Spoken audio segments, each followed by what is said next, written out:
আসসালামু আলাইকুম, সবাই কেমন আছেন? আমি তো আপনাদের দোয়া আলহামদুলিল্লাহ অনেক অনেক ভালো, আশা করি আপনারাও ভালো আছেন। তো এই তো রুটি খাচ্ছি। তারপরে রুটি খাওয়া শেষে মা কাঁঠাল ভাঙছিল। আমার ছেলে গতকাল রাত থেকে কাঁঠালের জন্য পাগল হয়ে গেছে, তো কাঁঠালটা ভাঙছিল মা। তো এই তো ভাঙা শেষ করতে পারলো না, অর্ধেক ভাঙা না ভাঙতে আব্বু নিতে দেখে পুরোটা ভাঙা শেষ করে দেখে কাঁঠালটা কাঁচা। তো সবার মনটা খারাপ হয়ে গেলো, কারণ সবাই একটু আশায় বসে আছিল। কাঁঠাল খেতে পারলাম না, এই দুঃখে আব্বু মিষ্টি কিনে এনেছিল, তো মিষ্টি খেলাম।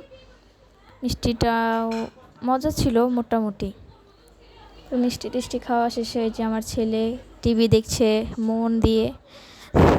আমি ক্যামেরা করছি দেখি আবার সে আমাকে সরিয়ে দিয়ে সে টিভির দিকে দেখছে। তো এদিক থেকে বাইরে এসে দেখি মা পাতিলটা মাছ ছিল, তো একটু শেয়ার করলাম। এদিক থেকে কুকুরটাকে খাবার দিচ্ছিল, একটু খেলো, এটা শেয়ার করলাম।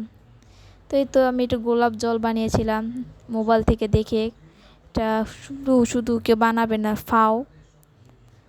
তারপরে তো মুড়ি মাখা করলো, মুড়ি মাখা খেলাম। এদিকে রাতের খাবার ছিল। এদিক থেকে নিহারি রান্না করা হয়ে গেছে। তারপর ডাউল ছিল। তো এই যে আমার ছেলে খাচ্ছিল আর শাসন করছিল, এটা আপনাদের সাথে শেয়ার করলাম।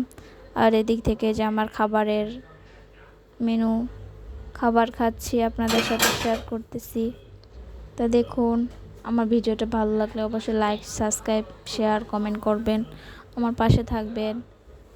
তো দেখুন, তো খাওয়া প্রায় শেষের দিকে। তো ভালো থাকবেন, আল্লাহ হাফেজ।